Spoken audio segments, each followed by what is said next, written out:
Know that most children will never have a class on career readiness, college exploration, or anything like it. In fact, they'll spend most of their time worrying about grades. So another question, why the lack of dedicated time, people, and resources working with young people to really explore what's out there in the world? What if one of the purposes of school and of education was to help each child discover and explore their own unique strengths, interests, and values, and how those can align to their next steps in life? Because we know that students are going to spend years studying biology, chemistry, and English. They can provide interesting commentary on a variety of novels and literature. And they gain this awareness day after day, class after class, year after year. But they can't with clarity articulate who they are and their next steps in life. They'll spend an amount of time near zero, focusing on themselves and how they fit into the world. Is this not more important than world history? I mean, should we really focus on world history when we don't know how we fit into the world? Now, I'm not suggesting that young people need to select what career they want at an early age, but I do think that during these formative, critical years, that young people should have the opportunity to understand how it is that they are wired and the enormous range of possibilities out in the world. When I was in high school, I had a number of amazing people around me. I went to a great boys' school called Boys Latin back in Baltimore, Maryland. That school made a big difference in my life. I wasn't a particularly good student. I think I was a much better athlete. And I love this photo because it reminds me of a very powerful TED Talk by Amy Cuddy. She's a social psychologist that studies nonverbal communication. And in this moment, you see me in my power pose, in my pride pose. Like at the best of the best. I can guarantee you that there were no pride poses happening in my math class.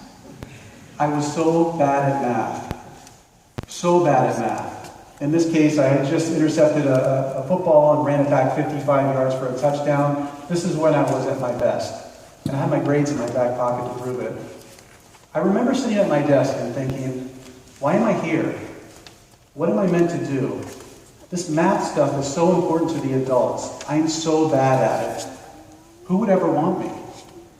I even remember a teacher at one point saying, we shouldn't expect too much more from Ed through the end of the semester. And that was really hard to hear. But the good news is that I made it through high school. I ended up going to college. 3 colleges later, and almost 5 years later, I stumbled into a major that did meet my talents, or did match my talents. And better yet, didn't require math. I even graduated with 3 job offers. I had successfully made it through high school and college without having a single conversation about my own unique strengths, interests, and values, and how those align to the world. At this point, I was employed, but I was still wondering, where do I fit in?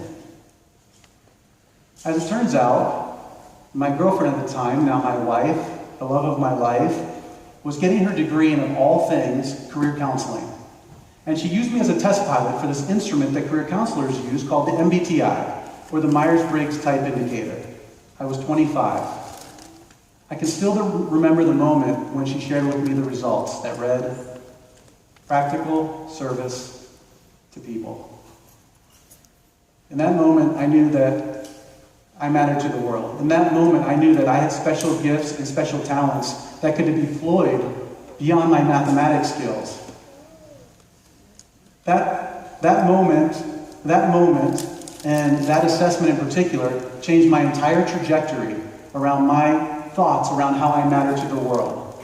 And over the next several years, I would take additional assessments, like the Strong Interest Inventory and the StrengthsFinder 2.0, and these instruments all together would create this unique career portfolio that would help me understand how I orient myself to the world. It helped me craft my dream job, the job that I have today. It helped me understand how I approach management, leadership, how I handle risk. It changed my entire outlook on my world of work and where I could fit in. At this point, the only question I was asking myself is, I wonder how much pain I could have avoided and how many other pathways I could have explored if I had access to these assessments early on in life. You know, as When you have something like this that's so life-changing, you want to share it with others. And I can remember pretty early on thinking, I want to give others the opportunity to access these assessments so they can find their place in the world. And here I was, working at Qualcomm, of all places, in staffing and HR with the opportunity to do just that. Thanks to my wonderful, amazing boss, Ben Hampson, and an incredible colleague named Megan Graham, we put together this concept to create a career counseling practice right on site at Qualcomm. And the whole mission was to help our employees discover their own unique strengths, interests, and values, and help them align those to the world of work. We would attempt to move employees from considering just the extrinsic motivators in life, of pay, title, and promotion, and move them to the intrinsic motivators of meaningfulness, purpose, and progress. 8 years later, more than 10,000 employees have sought services, all around gaining access to assessment, high-quality coaching, and that challenge for self-reflection. For me, it was a dream come true, my first career dream ever, to deploy that practical service to people and make a large impact on a large group of others. So, it wasn't enough just to go this far, because as we continued further with this program, we thought, what if we could give this back to others? And I know what you're thinking. Can someone tell this guy it's a TEDx Kids? Well, this is where it gets really good, because over those 8 years, we started applying and adapting the work that we were doing with adults with young people. And if not deploying the assessment, we would deploy the concepts in half-day, full-day, multi-day, what we call experientships, opportunities to come on for students to come on-site and experience our world of work. And this was our very first camp in 2009. We brought 30 underserved youth into Qualcomm headquarters for a 7-week experience. We provided them career exploration, and we just changed their worlds. And all of that work, all those years of practicing and trialing, led to what I want to share with you today, and that's the Think a Bit Lab.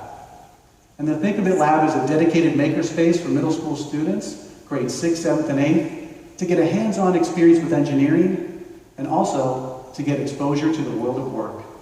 Over the last 10 months, more than 3,000 students have come and experienced our world of work. They've come from all over San Diego, boys and girls, tech-savvy and not, well-to-do and underserved, all with the opportunity to experience our world of work. For many of them, their aspirations are solely what's in their 3-mile radius. For some of them, their only aspirations are what they see on TV.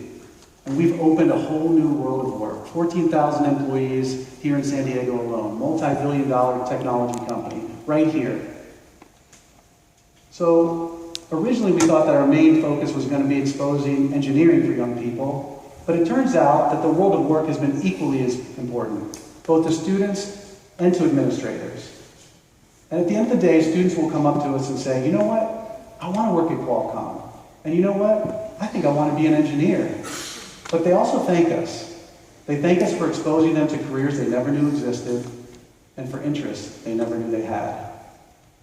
So from this 8-year journey, from my personal journey and from that of my team, we think there's 3 areas that we'd like to share that we think can make an impact in our community and a challenge to educators. We think that all schools at all levels should provide dedicated time through K through 12 for young people to experience the world of work and understand why the journey matters. One of my favorite stories comes from Dr. Shigela in Vista Unified. He was at our lab, and a young child came up to him after experiencing the world of work, and he said, "Principal, people always tell me that I need to go to college, but they never tell me why. Now, I know why, and I want you to know I'm going to go." We need to create relevance between education and the world of work. Secondly, we think there's an opportunity for what we call experientships. Many of you have heard of internships and apprenticeships. We take a different spin on it because those opportunities don't meet for all employers. Experientships are half-day, full-day, multi-day experiences for students to get on-site and experience real careers. We need employers, large and small, to step up and provide dedicated spaces and people to provide young people exposures to the world of work.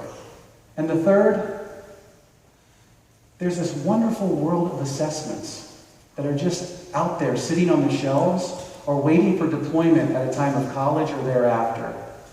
Why do we allow these amazing instruments to sit on the shelf? Some are empirically based and highly validated, a small few. We need to help counselors do the work that they were meant to do, get these instruments in their hands, and allow them to use them with children so they can understand their unique strengths, interests, and values.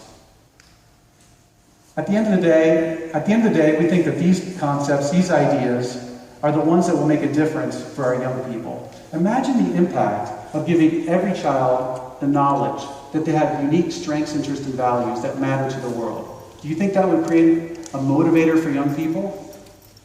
It reminds me of one of the largest meta-analyses ever created on student learning by Professor John Hattie. In his research, Dr. Hattie found that the greatest effect size on student learning is student expectation of self. Do you think that helping a child understand their own unique strengths, interests, and values would impact their ability to know thyself and know thy impact? Because, ladies and gentlemen, at the end of the day, we cannot predict the jobs of the future.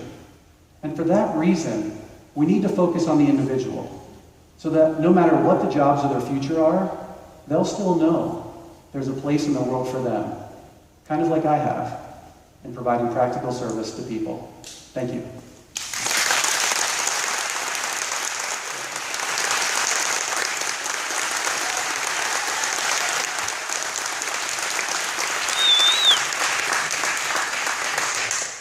I've taken your test, Ed. My number one strength is woo, winning others over, from Strength Fighters 2.0.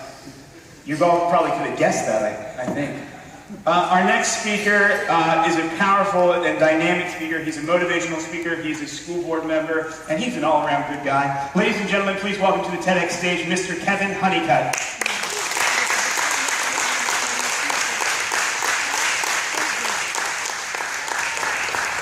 First, to swim in the broth that is the excellence of your children is intoxicating. Watching the kids this morning, just being here, gives me goosebumps. And the things that you're doing are amazing, right? And I mean that. I travel all over the world. This is amazing. I'm going to tell you my story because we've all got a story. And this is me in 1966 in Danville, Indiana, black and white.